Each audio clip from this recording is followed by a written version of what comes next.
he needs help. And he'd heard about Jesus, the Galilean who brought healing into people's lives. So he comes and he asks for Jesus to respond to him and bring help. And what does Jesus do? Well, what he always does. Responds to need. Superbly, immediately, and responsibly. And Jesus responds powerfully to Jairus and sets off on a journey. In this church at Magdala, we're reminded of a woman who encountered Jesus. Jesus is on a mission to bring healing to this synagogue leader's little daughter.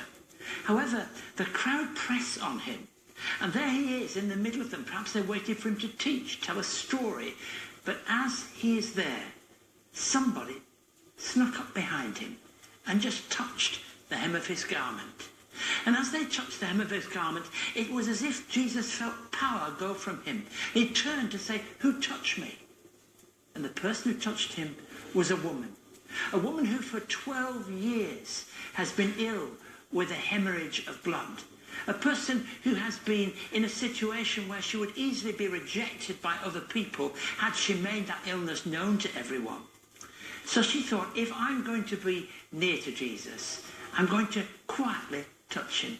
But Jesus wanted to bring healing to this woman, and that's exactly what he did. And the healing was of body, yes, but it would be of standing and significance and worth in the community. But Jesus is on a mission, and it's as he's on that mission that news reached him. This little girl of just 12 years, the daughter of Jairus, had apparently died.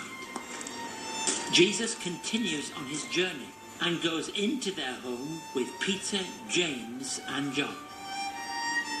Just imagine, let's try and picture this as a kind of bedroom that the little girl was in. So you can imagine when you've got mum and dad, the little girl, Jesus, Peter, James and John, you've got a very crowded scene. And what does he do? He does something very natural. He takes the little girl's hand and holds the hand and says, "Talitha cum," which simply means, "Little girl, get up."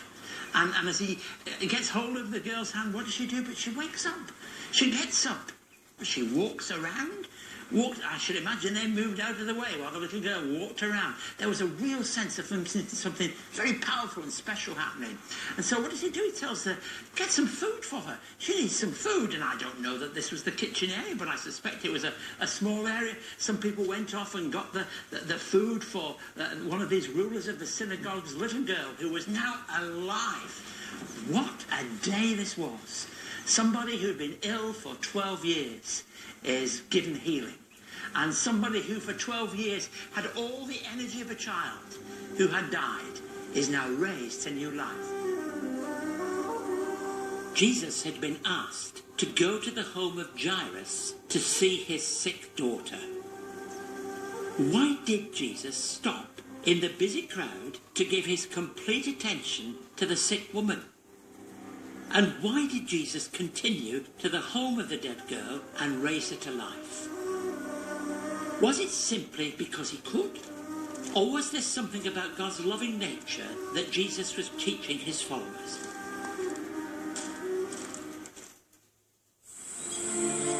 Throughout his ministry, Jesus was well aware of how he was perceived, not only by his adversaries, the crowds and his followers, but also by his disciples. When Jesus was here in Caesarea Philippi, about a day's walk north of the Sea of Galilee, he shared perhaps one of the most confronting truths about himself with Peter, James and John. Now the location is significant. If you look carefully here, you'll see that there are many symbols and signs. The town is named after a Roman emperor and a client king. You see the cave of Pan, which is thought to be a cave of the underworld. And you see lots of rocks around here which will make sense of some of the words that Jesus directly addressed Peter with. Jesus is wanting to ask questions of these disciples.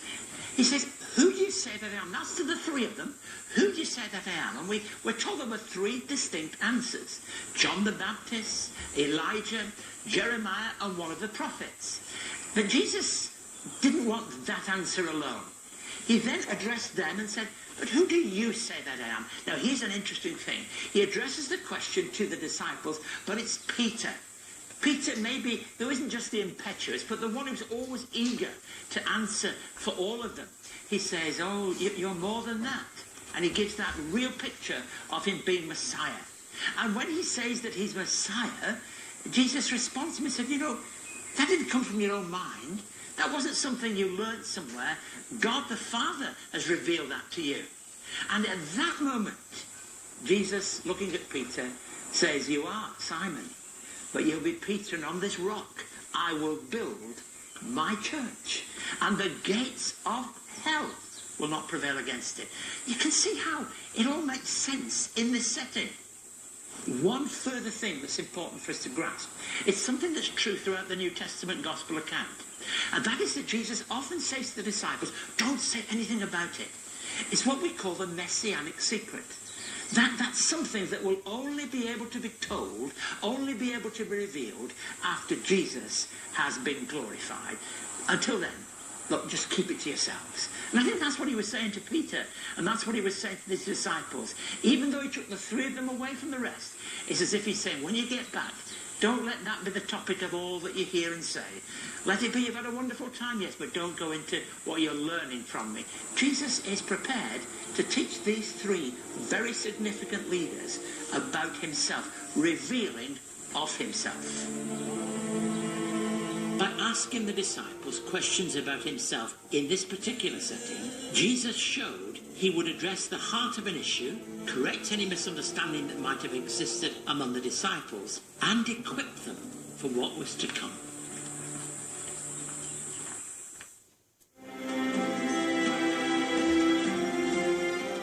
What does it take for people to learn a spiritual truth? For some it comes through formal academic training. For others through life's experience. And for others still, it takes a miracle from God. Jesus showed that he was prepared to do whatever it took to reach people and to share God's love. He taught by telling stories, leading by example, by sharing his emotions and himself, and by identifying and addressing the heart of an issue before him and his followers.